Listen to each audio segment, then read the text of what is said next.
नमस्कार श्रोते हो, दीपक रेगे कथाकथन चॅनलवर तुम्हा सगळ्यांचं मनापासून स्वागत.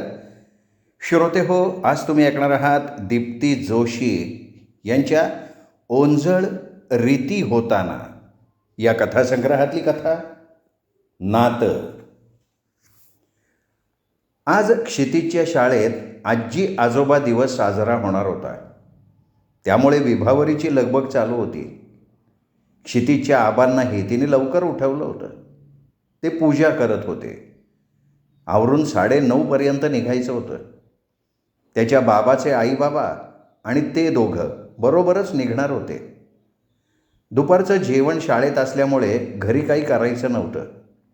क्षितिजने आबांना फोन करून सांगितलं होतं, आबा, क्विजचे सगळे क्वेश्चन्स स्कूलबद्दलच असणार आहेत.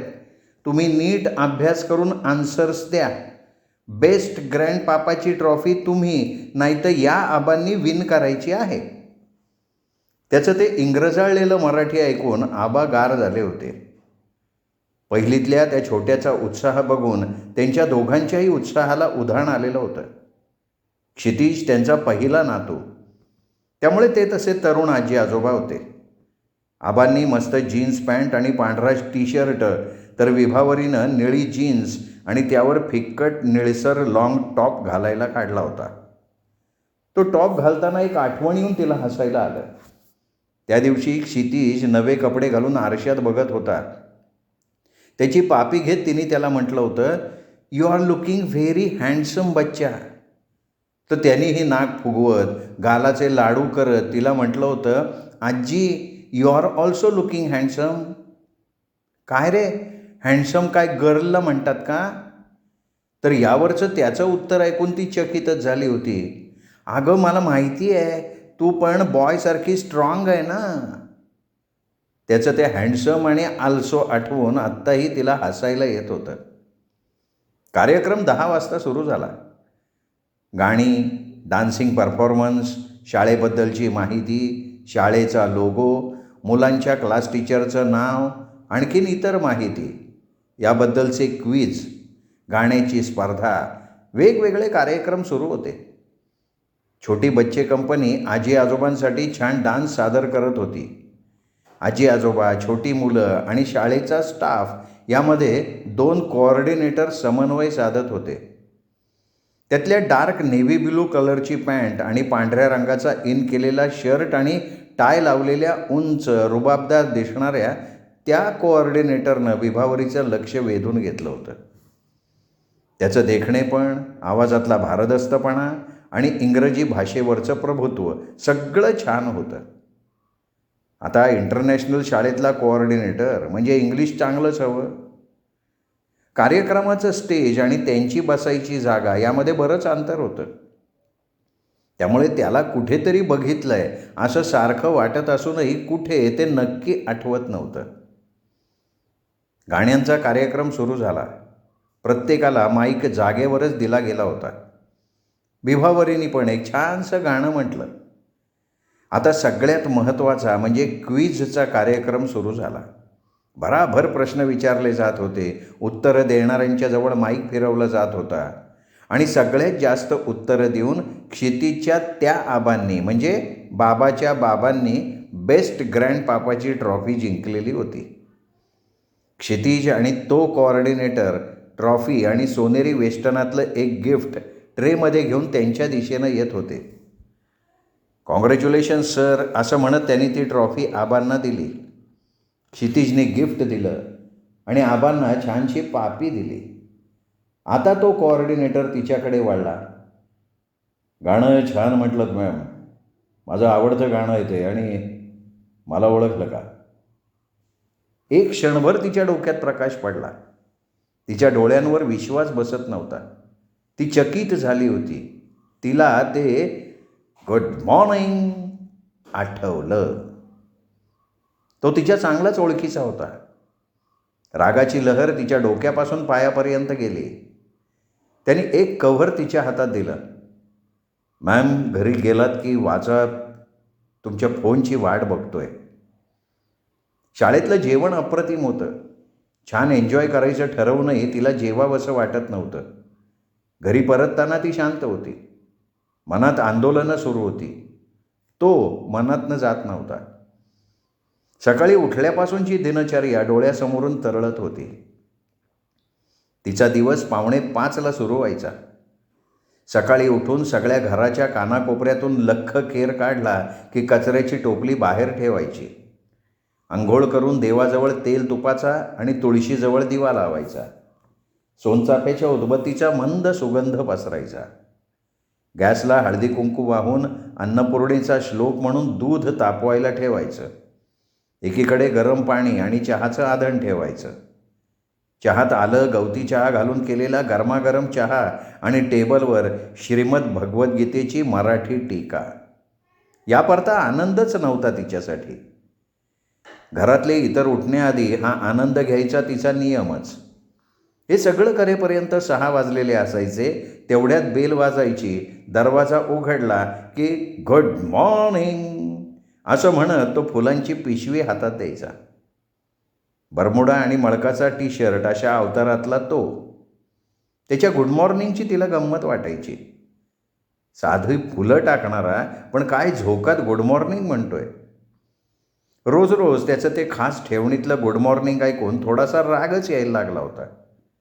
उगाचच भाव मारण्यासाठी म्हणतोय असं वाटायचं. फुलं घालण्याच्या बाबतीत ती त्याच्या वडिलांशी बोलली होती. त्यांनी महिन्याचे 200 सांगितले होते. हिनेच 100 वाढवून रोज दुर्वा, बेल, तुळस, लाल जास्वंद, शेवंती असं सगळं व्यवस्थित टाकायला सांगितलं होतं. छान रेखीव पूजा करण्याचा छंद होता तिचा. सगळी फुलं निवडून स्वच्छ धुवून पूजेला घेतली की मस्त वाटायचं.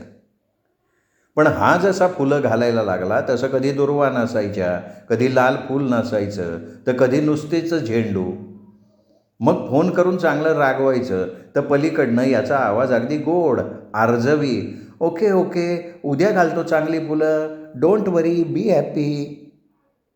ती आधीच रागवलेली, त्यात त्याचं ते इंग्रजाळलेलं मधाळ बोलणं. तिच्या रागाचा पारा आणखीनच चढायचा. रागात ती मोबाईल बंद करायची. एक दिवस नुसते झेंडू टाकलेत म्हणून फोन केला तर 9 वाजता बेल वाजली. दार उघडल्यावर धस्सकन आत डोकं घालून वेगवेगळ्या फुलांनी भरलेली पिशवी दाराजवळच्या कपाटावर ठेवत काय खुश ना असं म्हणत घाईघाईनं धड धड जिना उतरून गेलेला असायचा. तिची मनाशीच बडबड सुरू असायची, अरे कसला अचानक आत आलास, दचकले ना मी. पण हे ऐकायला तो असायचा कुठे. ते 2 प्रसंग तर ती विसरूच शकत नव्हती.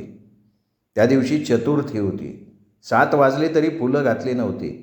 वैतागून फोन लावला तर अरे काल एका कार्यक्रमासाठी चांदवडला आलो, आग्रह केला म्हणून राहिलो, सॉरी सॉरी सॉरी. तिने रागाने फोन ठेवला. 9:30 वाजता बेल वाजली तर हे महाशय हजर. वेगवेगळ्या फुलांनी गच्च भरलेली पिशवी हातात देताना परत एक हसू.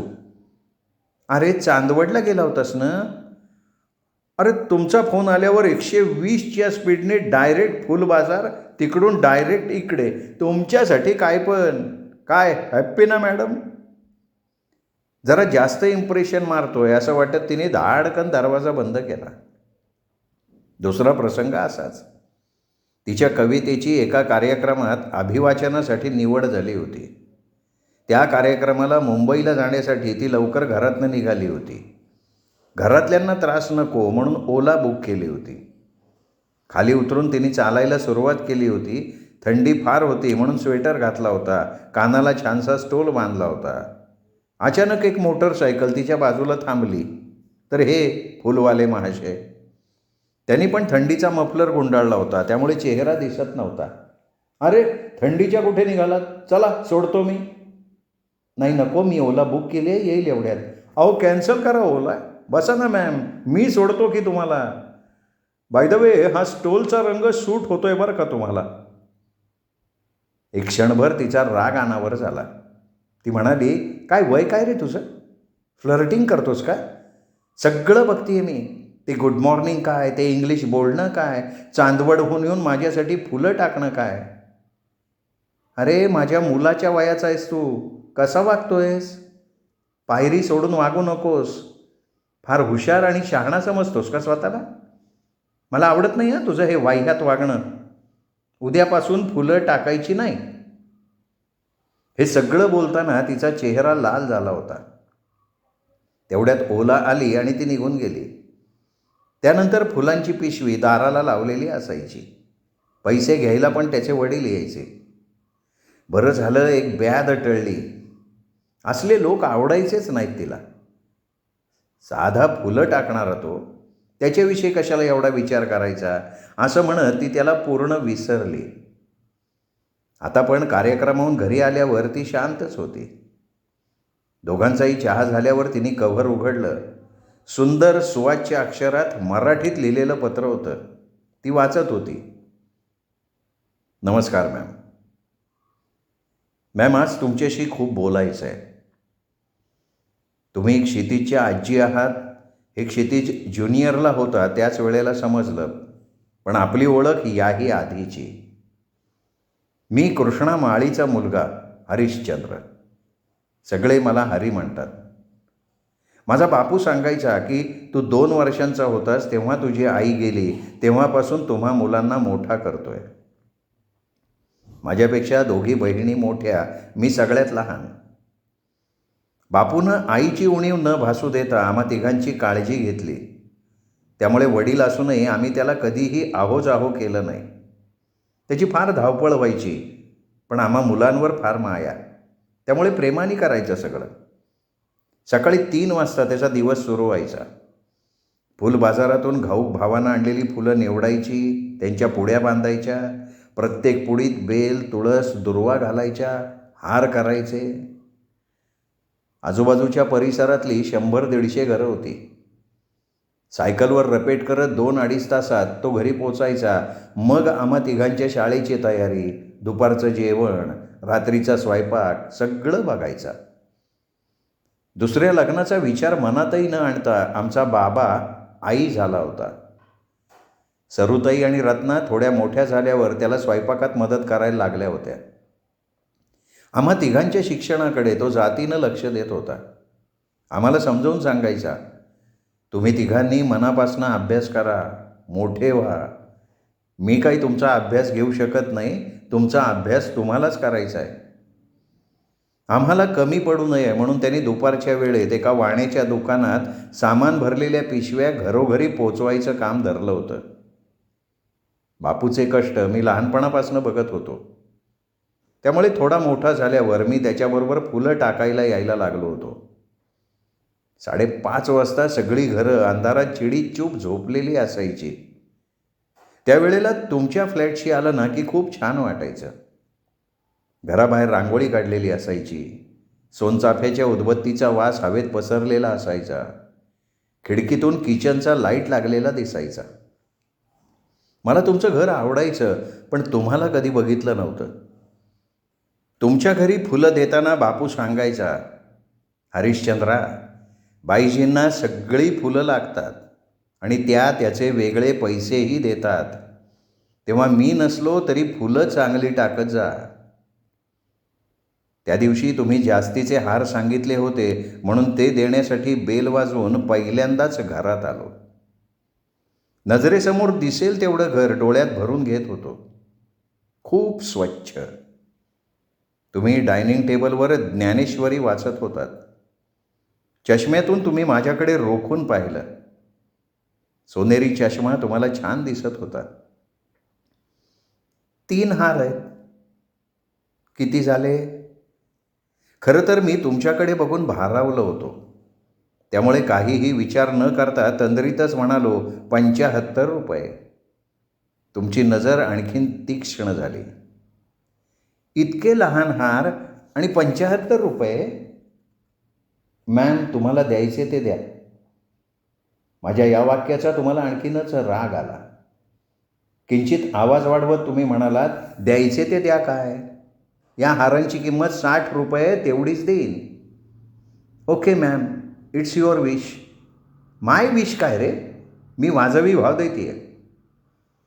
असं म्हणत तुम्ही रागानं साईड टेबलवर 60 रुपये ठेवले आणि माझ्या पाठीमागे धाडकन दरवाजा आपटल्याचा आवाज झाला. तुम्ही रागावलेले आहात याचा विचार न करता तुम्हाला भेटल्याचा आनंद मनात घेऊन मी तुमच्या घरातनं निघालो. दुसऱ्या दिवसापासनं मी बेल वाजवून फुलांची पिशवी द्यायला लागलो आणि पिशवी देताना खास ठेवणीतलं गुड मॉर्निंग म्हणायला लागलो होतो. तुमचा चेहरा बघितला की माझा दिवस छान जायचा म्हणून. बापू आमच्यासाठी किती कष्ट करतोय याची जाणीव आम्हा तिघांनाही होती. त्यामुळे आम्ही मन लावून अभ्यास करायचो. इंजिनियर, डॉक्टर होणं परवडण्यासारखं नव्हतं. इंग्लिश विषयात मी खूप प्रावीण्य मिळवलं होतं. ग्रामर, लिटरेचर, पोएट्री सगळ्याच्या मुळाशी जाऊन सखोल अभ्यास करायचो. पोएट्री तर माझा आवडता विषय. William Wordsworth, Shakespeare, John Keats, Byron, Shelley सगळे आवडते कवी. वर्ड्सवर्थच्या रोमॅन्टिक कवितांनी मनावर गारूड केलं होतं. BA, MA, BEd सगळे टप्पे पहिल्या वर्गात पास केले आणि स्वतःच्या शिक्षणाच्या बळावर या इंटरनॅशनल शाळेत नोकरी मिळवली. दोन्ही बहिणींची लग्न झाली. बापू आता थकलाय. त्याच्याच्यानं फारसं काम होत नाही. पण ज्या व्यवसायानं आमची आयुष्य उभी राहिली आहेत तो कधीही सोडायचा नाही म्हणून काही मोजक्या घरांमध्ये फुलं टाकण्याचं काम चालू ठेवलं आहे. या मोजक्या घरांमध्ये तुमच्या घराचा पहिला नंबर आहे. म्हणून लवकर उठून सगळ्या घरी फुलं घालतो. 10 वाजता शाळेसाठी निघतो. छान जातो दिवस. मी इंग्लिश छान बोलतो म्हणून बापूला काय अप्रूप आहे. या सगळ्या प्रवासात तुम्ही भेटलात. बापू म्हणायचा, तू 2 वर्षांचा असताना आई गेली. आई कशी होती माहीत नाही, पण आई असती ना तर ती तुमच्यासारखी असावी असं फार वाटायचं. रात्री झोपताना उशीर डोकं खुपसून रडायचो. कधीतरी बापूला कळलं तर म्हणायचा, हरिश्चंद्रा का रडतोयस बाबा, काही दुखतंय का, फार दमू नकोस, फुलांचा व्यवसाय सोड. पण म्हणायचो काही नाही. काय आवडत होतं तुमच्यातलं. खरं तर सगळ्याच आवडायच्या तुम्ही. प्रेम काय फक्त स्त्री पुरुषांशीच निगडीत प्रियकर प्रियसीचं असतं का. एखादी स्त्री आणि पुरुष आई मुलाच्या नात्यात बांधले जाऊ शकत नाहीत का. त्या दिवशी प्रथमच तुमच्या घरात येऊन हार घातलेत. तुम्ही गीता वाचत होतात. मला शिकायची आहे, वाचायची आहे गीता. शिकवाल तुम्ही. एखादं खोडकर मूल आईला त्रास देतं ना तसा मी त्रास तुम्हाला मुद्दाम द्यायचो. तुमचा झेंडूवर एवढा राग का माहीत नव्हतं. मग मी सलग 4 दिवस झेंडूच टाकायचो. त्यानंतर तुमचा रागाचा फोन हमखास ठरलेला. असा फोन आला ना की समजवायला मजा यायची. ओके ओके, उद्या घालतो चांगली फुलं, डोंट वरी असं म्हटलं तरी परत तुम्ही जास्त रागावलेल्या असायच्या. ते 2 प्रसंग आठवतात. चतुर्थीच्या दिवशी तुमचा फोन आला. मी चांदवडला होतो. तसाच फुल स्पीडने निघालो. फुल बाजारात पोहोचलो आणि तेवढ्याच वेगानं तुमच्या घरी आलो. फुलांनी गच्च भरलेली पिशवी तुम्हाला देताना किती आनंद झाला होता म्हणून सांगू. आणि एकदा सकाळच्या थंडीत तुम्ही कुठेतरी निघाला होतात. उगीचच काळजी वाटली. वाटलं पटकन सोडावं तुम्हाला. स्वप्नातली प्रेयसी असते, पण खरं सांगू तुम्ही माझ्या स्वप्नातली आई आहात. हे सगळं वाचल्यावर तुमचा फोन आला तर मी समजेन की तुम्ही आपलं हे नातं स्वीकारलेलं आहे. विभावरीने कागद टिपॉयवर ठेवले. शांतपणे डोळे मिटले. डोळ्यातून मूकपणे आसवांच्या धारा सुरू होत्या. मन निश्चल झालेलं होतं. माणसांची पारख असण्याबद्दल किती अभिमान होता तिला. पण मग याच्या बाबतीत असं का घडलं होतं? उत्तर नव्हतं तिच्याजवळ. अश्रूंना तसंच वाहू देत तिने हाती मोबाईल घेतला. धूसर दिसत होतं. त्यात सर्चमध्ये जाऊन तिने फुलवाले शोधून काढलं आणि त्याच्यावर क्लिक केलं. पलीकडून रिंगटोन ऐकू येत होती, प्रेम स्वरूप आई, वात्सल्य सिंधू आई, बोलावू तुझं आता मी कोणत्या उपायी, प्रेम स्वरूप आई. श्रोते हो, तुम्ही ऐकत होता दीप्ती जोशी लिखित कथा नातं. हे नातं तुम्हाला कसं वाटलं कमेंट करून जरूर कळवा. या कथेचा व्हिडिओ लाईक करा, हाईप करा. ही कथा आपल्या कथाप्रेमी मित्रपरिवारात, नातेवाईकात सर्वदूर शेअर करा हीच विनंती करतो. थांबतो. नमस्कार.